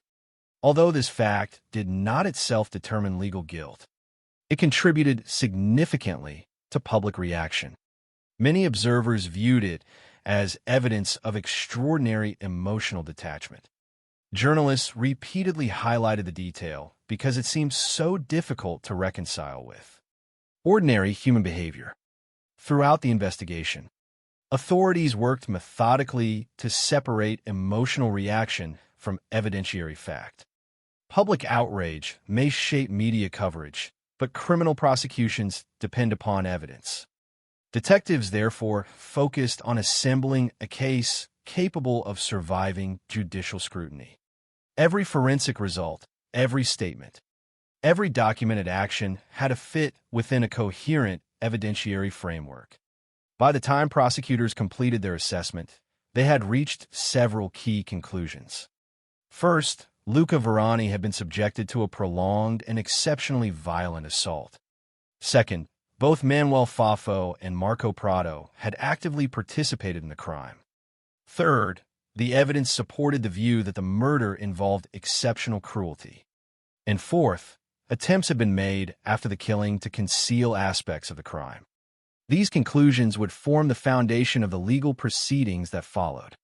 Yet, even as investigators answered many factual questions, one issue remained deeply troubling: motive. In countless murder investigations, uncovering motive provides a sense of narrative closure. The reason may be tragic or irrational, but it offers an explanation. In the Luca Varani case, however, prosecutors confronted a disturbing reality. The motive appeared alarmingly thin. Their conclusion was that the perpetrators had sought someone to harm. That explanation described what investigators believed had occurred, but it did not fully satisfy those searching for deeper understanding. Why would two men from seemingly ordinary backgrounds descend into such violence? Why would they choose a person who had done nothing to provoke them? Why would brutality escalate to such extraordinary levels? The investigation succeeded in establishing responsibility, but it could not completely solve the mystery of human behavior. That limitation is not unique to this case. Criminal investigations excel at determining what happened. They are often less successful at explaining why people become capable of unimaginable acts. As prosecutors prepared for court, they possessed a strong evidentiary case supported by forensic findings, physical evidence, and investigative conclusions. Yet beyond the evidence remained a haunting truth. Luca Varani's death had exposed a form of violence that seemed resistant to easy explanation. The courts would soon determine legal responsibility. Sentences would eventually be imposed. But even before the trials began, the investigation had already established one undeniable fact. The brutality inflicted upon Luca Varani was not the act of a single individual acting alone. According to the evidence, it was a shared crime. And that conclusion would shape every stage of the legal proceedings that followed. By the time the investigation into Luca Varani's murder reached the courtroom, many of the central factual questions had already been answered. Investigators believed they knew where the crime had occurred. They believed they understood how the violence had unfolded. Forensic evidence had linked both Manuel Fafo and Marco Prado to the weapons involved in the assault.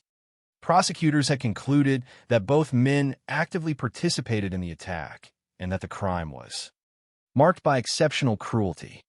Yet the legal process was not merely a formality. Courts exist to evaluate evidence, determine responsibility, and ensure the conclusions drawn during an investigation can withstand the scrutiny of law.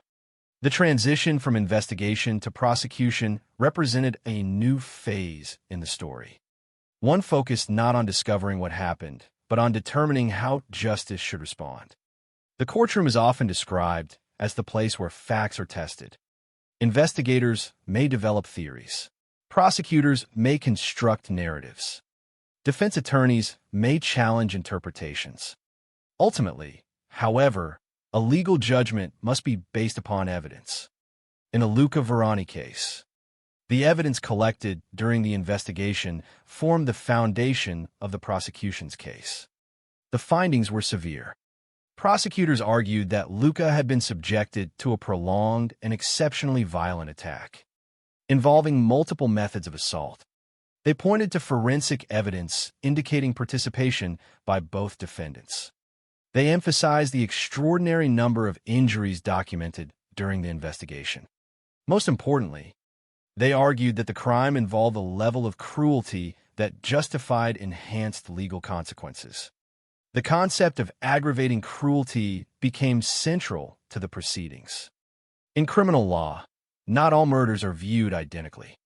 While every unlawful killing is serious, certain circumstances may elevate the severity of an offense. Prosecutors argued that the suffering inflicted upon Luca before his death demonstrated precisely such circumstances. According to their position, the evidence suggested that the violence extended beyond what was necessary to cause death. Instead, they argued, the attack involved actions that prolonged suffering and reflected exceptional brutality. These conclusions would play a significant role in shaping the eventual outcome of the case. One of the most challenging aspects of the proceedings involved the relationship between the two defendants. During the investigation, both Manuel Fafo and Marco Prado had attempted to place responsibility upon the other. Each sought to distance himself from the most damaging aspects of the crime. Such strategies are common when multiple individuals face prosecution for the same act. If one defendant can successfully portray himself as less involved, less active, or less responsible, the legal consequences may potentially differ. Yet prosecutors argued that the physical evidence told a different story. The presence of fingerprints and DNA on the weapons used during the assault became especially important. Rather than supporting a narrative centered on a single perpetrator, investigators believed the forensic findings demonstrated participation by both men. The legal significance of this conclusion was enormous. It meant the court was not simply examining whether one man had committed murder while the other merely witnessed events. Prosecutors maintained that both had played active roles. This argument became one of the pillars upon which the case rested. As proceedings moved forward, attention increasingly focused on Manuel Fafo. The evidence against him was substantial, and prosecutors sought a conviction reflecting the gravity of the crime. The court ultimately accepted the prosecution's position regarding the severity of the offense. Fafo was convicted of murder with the aggravating factor of cruelty. The sentence imposed was 30 years in prison. In many legal systems, sentencing serves multiple purposes. It punishes unlawful conduct. It protects society. It communicates the seriousness of the offense. It also represents an attempt, however imperfect, to acknowledge the harm inflicted upon victims and their families. No prison sentence can restore a life. No judicial ruling can erase suffering. Yet courts nevertheless seek to provide accountability. In the case of Manuel Fafo, the 30-year sentence reflected the court's conclusion that the crime belonged among the most serious categories of homicide. The sentence itself became one of the most closely followed aspects of the case. Given the brutality described during the investigation, public attention naturally focused on the outcome. For many observers, the punishment reflected judicial recognition of the extraordinary nature of the crime. Importantly, the sentence did not disappear after the initial verdict. Appeals followed, as they often do in major criminal cases. Appellate courts play a crucial role in legal systems by reviewing whether proceedings were conducted properly and whether legal conclusions were supported by the evidence. In Fafo's case, the sentence ultimately remained intact. The 30-year prison term was upheld, reinforcing the court's original findings regarding responsibility and cruelty. While the legal path for Manuel Fafo followed a relatively conventional trajectory from investigation to conviction and appeal, the situation involving Marco Prado developed very differently. His story would take a tragic and unexpected turn before a final verdict could ever be reached. Following the investigation, Prado chose to proceed through the ordinary trial process. This decision meant that his case would continue through the legal system independently. The expectation was that evidence would be presented, arguments would be heard, and a court would eventually determine his legal responsibility. Yet that process would never reach its conclusion. Before the trial could be completed, Marco Prado died by suicide while being held in Velletri prison in 2017. His death brought an abrupt end to the proceedings against him. From a legal standpoint, the consequence was clear. The case could no longer continue. Courts cannot prosecute a deceased defendant. As a result, the proceedings involving Prado were terminated before a final judgment could be rendered. This outcome introduced another layer of complexity to an already disturbing case. In many criminal prosecutions, a final verdict serves as a formal conclusion. It establishes legal responsibility in a definitive manner. It creates a sense, however limited, that the judicial process has reached completion. In Prado's case, that endpoint never arrived. His death meant that one of the two men accused of participating in Luca Varani's murder would never receive a final judicial determination through the ordinary trial process. For some observers, this created a lingering sense of incompleteness. The evidence collected during the investigation remained. Prosecutors' conclusions remained. Yet the courtroom process that might have produced a final legal judgment came to an end before reaching its destination. Cases involving suicide by defendants often generate complicated reactions. Some people interpret such actions as evidence of overwhelming guilt or psychological collapse. Others focus on the legal reality that unresolved proceedings leave certain questions formally unanswered. Whatever interpretation one adopts, the practical result remained unchanged. Marco Prado would never stand before a court to hear a final verdict in the manner originally anticipated. As the legal proceedings concluded, Italy was left reflecting upon one of the most shocking criminal cases in recent memory. The courts had delivered a sentence to Manuel Fafo. The prosecution against Marco Prado had ended following his death. Yet legal outcomes alone could not fully explain why the case had captured such extraordinary public attention. The answer lay partly in the brutality of the crime itself, but also in the characteristics that distinguished it from many other homicides. The apparent absence of a meaningful motive continued to trouble observers. So too did the backgrounds of the perpetrators. Neither man fit the traditional image of a violent career criminal. Both came from environments that many people associate with opportunity and stability rather than extreme violence. The contrast challenged assumptions and fueled continuing discussion long after the courtroom proceedings ended. Ultimately, the legal chapter of the Luca Varani case delivered accountability where the justice system was able to do so. A conviction was secured. A substantial sentence was imposed and upheld. One defendant, however, died before his own trial could reach a final conclusion. These outcomes brought procedural closure to much of the case. But they could not answer every question raised by the events of March 2016. Courts determine legal responsibility. They do not always provide emotional understanding. They can establish who participated in a crime. They cannot always explain why human beings become capable of such acts. And so, as the legal proceedings came to an end, attention increasingly shifted away from the courtroom and toward a broader reflection on what the case meant for Italy, for public perceptions of violence, and most importantly, for the memory of the young man whose life had been taken. The final chapter of this story is therefore not primarily about sentences, appeals, or procedural outcomes. It is about consequences. It is about the impact left behind when a crime shocks an entire nation. And it is about the difficult questions that remain long after judges have spoken and courtrooms have fallen silent. The aftermath of the Luca Verani case extended far beyond the courtroom. Even after verdicts were delivered and legal proceedings reached their conclusion, the impact of the crime continued to resonate throughout Italy. Some cases fade with time as new events replace them in public attention. Others remain fixed in collective memory, not because of ongoing legal developments, but because of the questions they leave behind. The murder of Luca Verani belongs firmly in the second category.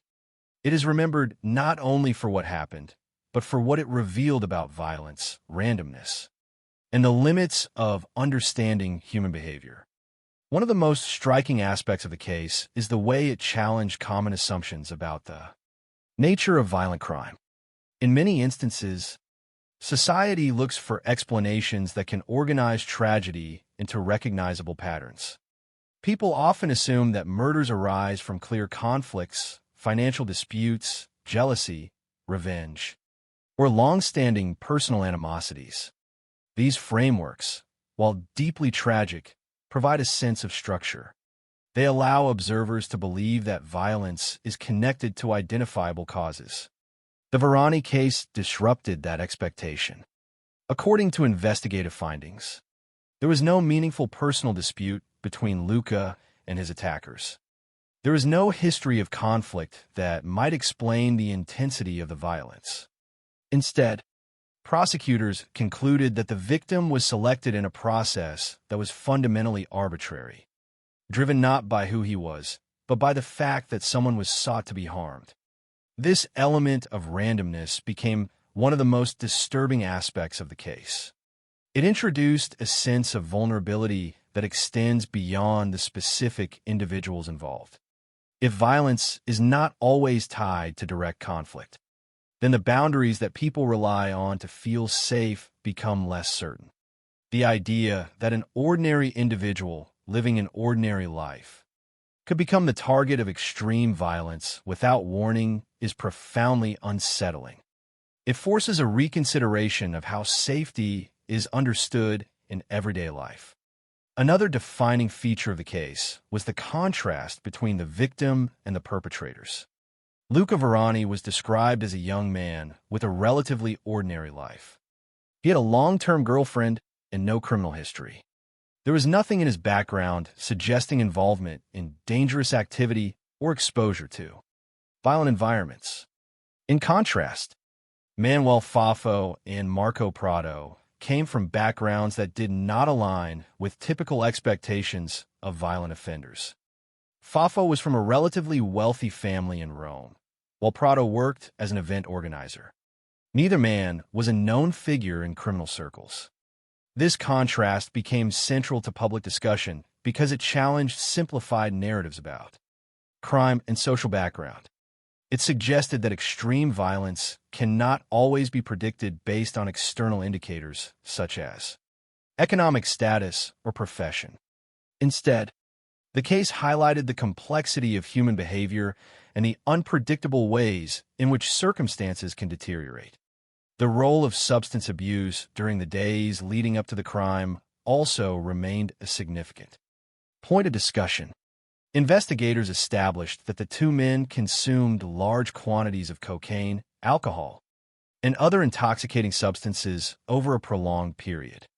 Thousands of euros were reportedly spent on drugs. Prosecutors considered this context important in understanding the environment in which the crime developed. However, the presence of substance abuse alone did not provide a complete explanation. while intoxication may impair judgment and lower inhibitions. It does not inherently produce violent behavior of the kind described in this case. This distinction was important for investigators and remained important in public interpretation of the events. It reflected a broader challenge in criminal analysis. The difficulty of drawing direct causal lines between altered mental states and specific violent actions.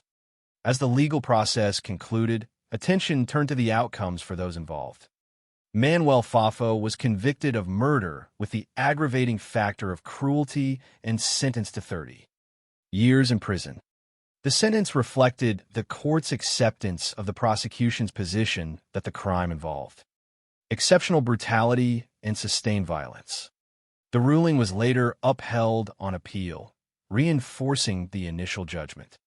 In legal terms, this outcome represented a clear finding of responsibility. It established accountability within the framework of the justice system and confirmed the severity of the offense as determined by the courts.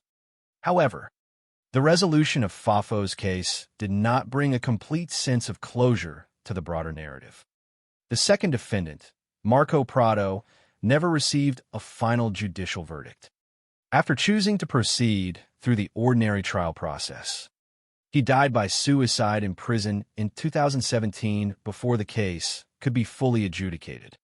His death brought an abrupt end to the proceedings against him. Legally, this meant that no final judgment of guilt or innocence could be formally issued by the court. This outcome left an unresolved element within the judicial history of the case.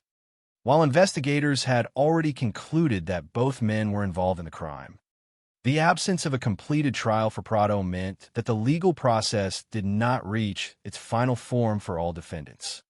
This distinction between investigative conclusions and formal judicial resolution is an important aspect of understanding how criminal justice systems operate.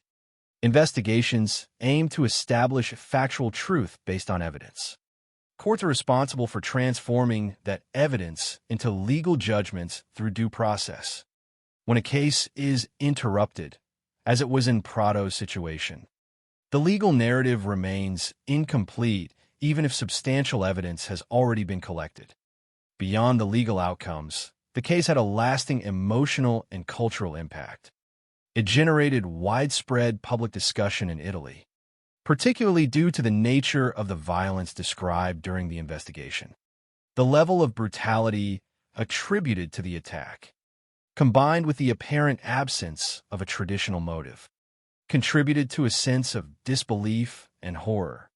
Media coverage reflected this reaction, with many accounts emphasizing the shocking details of the crime and the difficulty of reconciling them with ordinary expectations of human behavior. Yet beneath the headlines and legal terminology, the most enduring aspect of the case remains the human loss at its center. Luca Verani was a young man whose life ended abruptly and violently. The forensic details, courtroom proceedings, and investigative findings all ultimately point back to that single reality. A life was taken, a future was erased. A family and social circle were left to confront the absence of someone who had simply gone about his life without anticipating danger. This human dimension is often what remains after legal systems have completed their work. Courts can assign sentences. Investigations can reconstruct events. Public discourse can attempt to interpret meaning. But none of these processes can restore what was lost. In reflecting on the case, many observers have been left with difficult questions that do not have simple answers. How can violence emerge without clear motive? How do ordinary individuals become capable of extraordinary harm? And perhaps most unsettling of all, how can a person go from an ordinary evening in Rome to becoming the victim of such extreme brutality without any apparent reason? These questions resist resolution. They exist in the space between legal fact and human understanding. The justice system can determine responsibility, but it cannot fully explain the inner transformations that lead to acts of extreme violence. In the end, The Luca Verani case stands as a reminder of both the capabilities and the limitations of criminal investigation and legal judgment. It demonstrates how forensic science, investigative work, and courtroom procedure can uncover what happened and assign responsibility. At the same time, it reveals the boundaries of explanation when confronted with human behavior that defies simple categorization. As the case recedes further into the past, what remains is not only a record of legal outcomes, but a lasting reflection on vulnerability, randomness, and the fragility of ordinary life. The city of Rome continues as it always has, filled with millions of daily interactions, most of them uneventful and routine. Yet for those who remember the case, there's a lingering awareness that beneath the surface of normal life, unpredictable events can still occur. And at the center of that awareness remains the memory of Luca Verani, whose life was cut short in circumstances that continue to challenge understanding, even years after the courts have spoken and the case has formally ended. Even after the legal proceedings ended and the immediate media attention gradually began to fade, the Luca Verani case continued to exist in a different form within Italian public consciousness. Some crimes become closed chapters once verdicts are delivered and sentences are served. Others remain open in a psychological sense, continuing to raise questions that do not disappear simply because a court has issued its judgment. The murder of Luca Verani belongs firmly to the latter category. It is a case that resists closure not because the facts are unknown, but because the facts themselves are difficult to fully integrate into any comforting understanding of human behavior. In the aftermath, one of the most persistent themes of discussion was the apparent absence of a meaningful motive. Investigators and prosecutors concluded that the violence did not arise from a traditional conflict, such as revenge, financial dispute, or personal enmity. Instead, the interpretation that emerged from the investigation suggested something far more disturbing in its simplicity. The idea that a victim was sought without a specific reason tied to who that victim was. This conclusion challenged the way many people naturally interpret violent crime. Society tends to seek structure in chaos. When confronted with tragedy, there is a psychological inclination to search for cause and effect relationships that can make the event feel comprehensible. If a motive can be identified, even a tragic one, then the event can be placed within a narrative framework. It becomes something that, while horrifying, is still explainable. The Verani case resisted that impulse. The more people examined the details, the more they encountered a gap between explanation and understanding. Substance abuse, while present in the days leading up to the crime, did not provide a complete account of the behavior that followed. Background factors, while relevant to context, did not align neatly with the level of violence described in forensic reports. The result was a case that seemed to sit outside familiar categories. This tension between explanation and incomprehension is part of what gave the case its lasting impact. It is not only that a crime occurred, but that the crime appears to defy easy psychological categorization. For many observers, this created an uncomfortable realization. Human behavior does not always conform to the patterns people expect. While most violence can be traced to identifiable disputes or motivations, there are rare cases in which those explanatory structures appear insufficient. These cases are not only statistically uncommon, but emotionally destabilizing, because they challenge the assumption that danger is always preceded by recognizable warning signs. Another enduring aspect of the case is the contrast between ordinary life and catastrophic interruption. Before the events of March 2016, Luca Verani was described as a young man living a relatively normal existence. He had a long-term relationship and no known criminal involvement. There is nothing in the available information suggesting he occupied a world of risk or violence. This ordinariness is not incidental to the impact of the case. It is central to it. The emotional force of such crimes often lies in their proximity to everyday life. The victim is not distant or abstract. He is someone whose life resembles countless others. That familiarity makes the loss more immediate and more difficult to process. At the same time, the perpetrators also disrupted common assumptions about the profile of violent offenders. Manuel Fafo and Marco Prado were not described as career criminals or individuals embedded in organized violent environments. Their backgrounds, as reported during the investigation, did not align with stereotypical images of extreme offenders. This contrast complicated public interpretation of the case. It forced observers to confront the uncomfortable possibility that severe violence can emerge from contexts that do not fit expected patterns. However, it is important to approach such conclusions with caution. Cases of extreme violence are complex, and while background information provides context, it does not offer deterministic explanations. Human behavior is shaped by a combination of psychological, social, and situational factors that cannot always be reduced to simple categories. The investigative findings emphasized a period of heavy substance use in the days leading up to the crime, involving cocaine, alcohol, and other intoxicants. While this context was considered relevant to understanding the environment in which the events developed, it did not serve as a complete explanation for the actions that followed.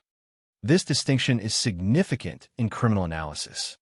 Contributing factors are not the same as causal explanations. One of the most disturbing elements of the case, as reflected in investigative conclusions, was the sequence that allegedly led to the selection of the victim. The idea that individuals could move from self-destructive behavior to an intention to harm another person, and then to the search for a target, remains one of the most difficult aspects of the case to interpret. It disrupts the more common narrative structure of violent crime, where a specific grievance precedes the act of violence. Instead, the sequence described by prosecutors suggests an inversion of that logic, where the intention to commit harm precedes the identification of the victim. This inversion is part of what makes the case so unsettling even years later. It suggests a form of violence that is not anchored in interpersonal conflict, but in a more abstract and disturbing process of selection. Within the legal system, however, the case ultimately reached a more structured form of resolution.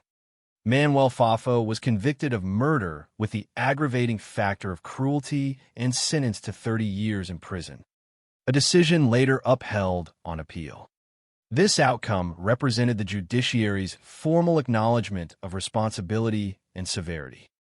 It placed legal closure on his involvement, at least within the boundaries of the court system. In contrast, the legal process involving Marco Prado ended without a final judicial determination due to his death in prison before the completion of proceedings. This created an unresolved procedural element within the broader legal narrative. Although investigative findings had already implicated both men, the absence of a completed trial for Prado meant that the formal judicial process did not reach its conclusion in his case.